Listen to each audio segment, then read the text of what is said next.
Hey, it's Mark here, and welcome to the next edition of the Employee Survival Guide, where I tell you, as always, what your employer does definitely not want you to know about, and a lot more.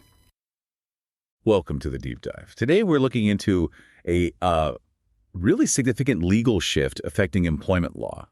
It centers around a former health system employee, Bethany Shear, and her employer, Sisters of Charity of Leavenworth Health System, or SCL. Exactly. Our source material is the 2025 10th Circuit ruling, Shear v. Sisters of Charity.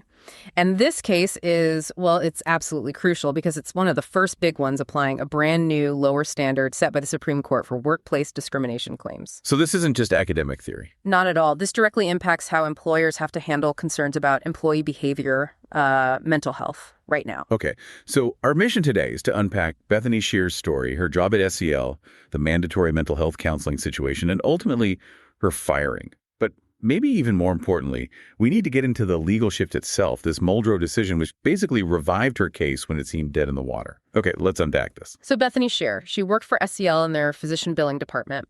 Her role was patient accounts representative I, and she was there from 2014 up until 2019. And for a lot of that time, the relationship seems, well, a bit rocky. Focused mainly on her job performance. That's right. If you dig into SCL's records, there's a clear paper trail.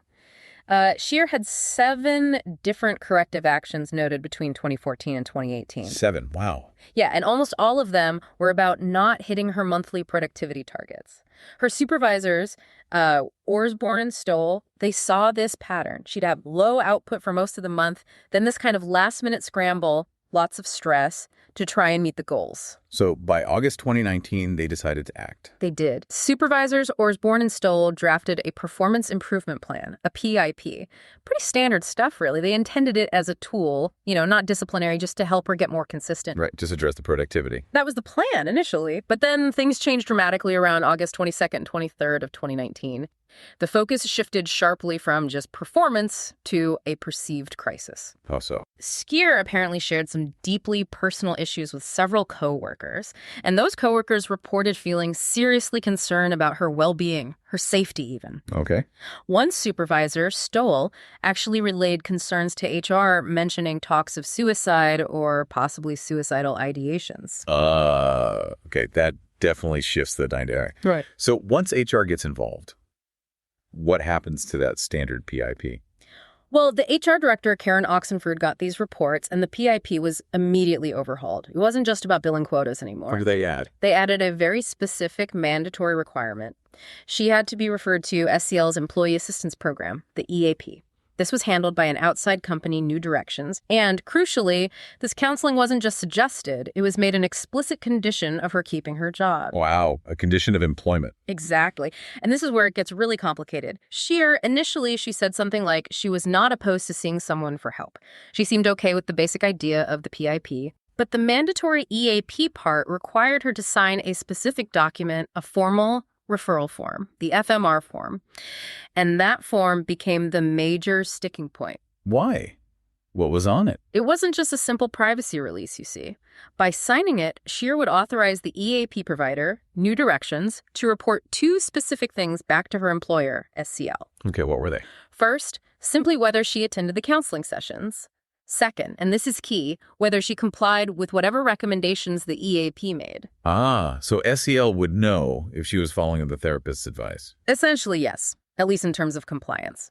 And Shear refused point blank to sign it. She argued it was overbroad, a potential ADA violation, and a serious invasion of her privacy. Especially since she maintained she wasn't actually mentally ill or a danger to herself. Precisely. Her concern was that SCL was basically getting oversight, control over intimate details of her potential mental health treatment simply as a term of keeping her job. How did SCL react to her refusal? They didn't budge. From their perspective, signing that FMR form was a mandatory part of complying with the PIP. It was non-negotiable. And she kept refusing. She was suspended without pay. They gave her a final deadline to sign the form, and when that passed, on September 4th, 2019, she was fired. The reason given was failure to comply with the conditions of the PIP. Okay, so that leads to the lawsuit.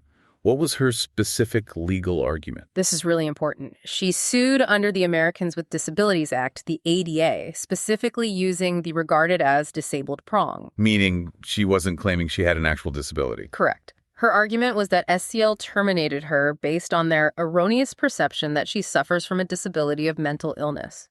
She argued they acted based on, quote, myths, fears, and authentic stereotypes, not on any actual inability to do her job or concrete evidence of being a danger. The firing, she claimed, stemmed from their perception, their fear. What's fascinating here is how this played out legally. SCL actually won the first round, didn't they? They did. And it really highlights how quickly legal standards can change. When Shear's case first went to the district court, the judge applied the existing law in that circuit, the 10th Circuit. And that law made it hard for her. Very hard. The standard came from a 1998 case, Sanchez. To prove discrimination under the ADA or Title VII, an employee had to show they suffered an adverse employment action. But Sanchez defined that action really narrowly. How narrow? What was that old standard? It had to be a significant change in employment status. Think big things.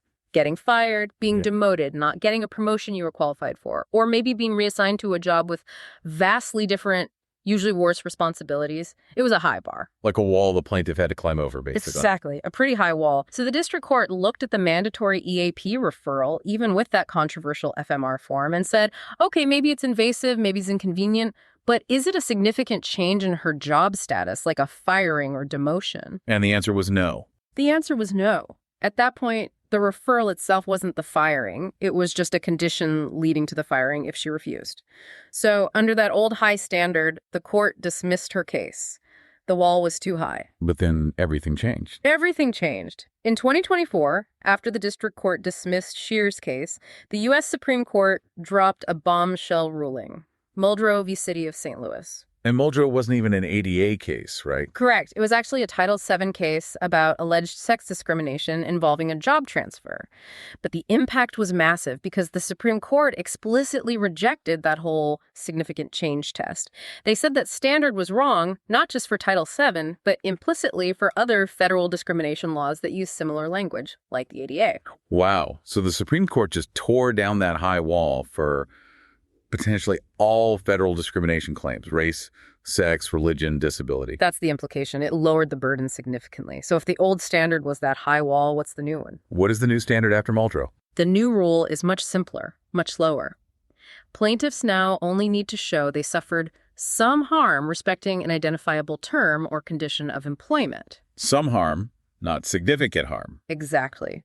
The Supreme Court clarified the employer's action must have left the plaintiff worse off, but need not have left her significantly so. It's no longer about proving a major change. It's just about showing you were disadvantaged in some tangible way related to your job. So because Muldrow came out after Shear's case was dismissed. The 10th Circuit Court of Appeals, in its 2025 decision reviewing Shear's case, basically said, hold on. They vacated the lower court's dismissal of the case. Meaning they canceled the dismissal. Right. They told the district court, the rule you use, the significant change rule, that's not the law anymore, thanks to Muldrow. You need to look at this again, using only the new lower sum harm standard. Here's where it gets really interesting.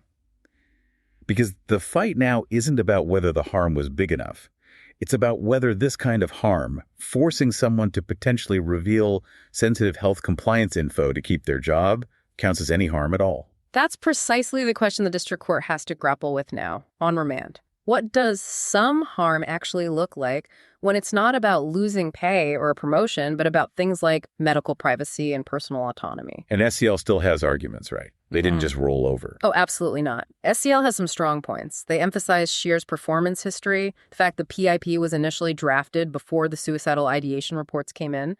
They argue the EAP referral wasn't discriminatory retaliation for anything. And didn't they use this EAP referral on someone else too? Yes, that's a critical piece of their defense. They showed evidence that they had issued an identical mandatory EAP referral with the same FMR form requirement to a different employee. And that other employee was referred for general disruptive behavior with no mention of suicidal thoughts or mental health issues. So SCL's argument is, look, this is just our standard procedure for certain behavioral or performance issues. We applied it consistently, not because we regarded Shear as disabled. Exactly. That consistency argument is probably their best defense against the discrimination claim. Plus, they also point out something else Shear did after she was fired. Okay.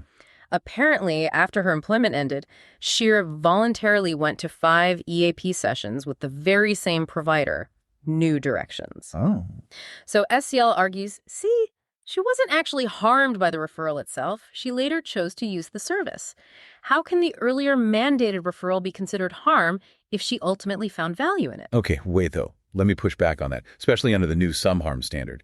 Just because she later went voluntarily doesn't erase the potential harm of being forced to agree to that specific FMR form as a condition of keeping her job. That's Shear's counter-argument, precisely. The harm wasn't necessarily the counseling itself, it was the coercion. It was being forced, under threat of firing, to sign away a degree of control over her personal health information specifically, the compliance reporting back to SCL. The mandatory nature and that specific form are key. They are. Her argument is she wasn't just told, go get help. She was told, sign this form allowing us oversight into your EAP attendance and compliance or you're fired. That required disclosure, linked to the employer's action, which she claims was based on a perceived disability. They're regarded as part, that's the harm. And if SCL acted because they wrongly perceived her as mentally unstable acting on a stereotype, maybe then demanding that invasive compliance info as a job condition. Yeah. That itself makes her worse off, doesn't it? It's a loss of privacy and autonomy that other employees didn't face. Mm-hmm. This raises an important question. It highlights the core tension now. Can an employer have a policy, apply it consistently, like SCL did with the other employee, but still have it result in discrimination if the reason they applied it to Shear was based on a perceived disability, and that application caused this unique, non-monetary harm related to privacy? So the debate has shifted. It's not, was the harm significant anymore? It's just, was there some harm, some disadvantage? And being forced to sign that waiver under threat of firing seems like a clear disadvantage. It certainly seems easier to argue under the new standard. And you have to remember, she was suspended without pay and then fired, specifically because she refused to sign that form. Right. The refusal was the direct trigger for the negative consequences. Exactly. The mandatory requirement was the term of employment she wouldn't meet. The refusal triggered the disciplinary action, and termination was the ultimate result. Under the some harm test, connecting those dots is much more straightforward for a plaintiff. Which is why the case is back with the district court. They now have to decide if that compelled loss of privacy and autonomy qualifies under this lower Muldrow standard. So what does this all mean? What's the big takeaway here? Well, the key takeaway for you listening is pretty stark. The Muldrow decision means employers really need to be hyper-aware now. Actions that might have seemed minor before, things like mandatory EAP referrals, even changes in work schedules, specific types of monitoring, or lateral transfers with different duties, these can all potentially be seen as adverse employment actions if they leave an employee objectively worse off in some way. Even if it's not about money or title. Even if it's not about money or title. The bar for employees to bring discrimination suits under the ADA and Title VII has been lowered, quite dramatically, actually. It feels like it really puts teeth into that regarded as disabled prong of the ADA. It really does. Think about it. Shear's entire claim rests on SCL regarding her as having a mental illness based on those coworker reports based on, as she alleges, myths, fears, and stereotypes. Right. So if an employer acts out of what they might see as genuine concern, but that concern stems from an unfounded perception or stereotype about a disability, and that action forces the employee into a situation that causes some harm, like signing a coercive, privacy-invading form to keep their job. Well, the new Muldrow standard makes it significantly easier for that employee to argue that the employer's helpful intervention is, in fact, direct evidence of discrimination based on that perceived disability. That's a really fine line for employers to walk now. It is. Future cases are definitely going to be exploring this tension. Where does genuine, appropriate concern end and a legal action based on stereotyping begin, especially when the resulting harm isn't a demotion, but something more like a loss of autonomy or privacy? Muldrow has definitely shifted the legal ground here, and the advantage seems to have moved towards the employee. If you like the Employee Survival Guide, I'd really encourage you to leave a review. We try really hard to produce information to you that's informative, that's timely, that you can actually use and solve problems on your own and at your employment. So if you'd like to leave a review anywhere you listen to our podcast, please do so. And leave 5 stars, because anything less than 5 is really not as good, right? I'll keep it up. I'll keep the standards up. I'll keep the information flowing at you. If you'd like to send me an email and ask me a question, I'll actually review it and post it on there. You can send it to mcarui@capclaw.com. That's capclaw.com.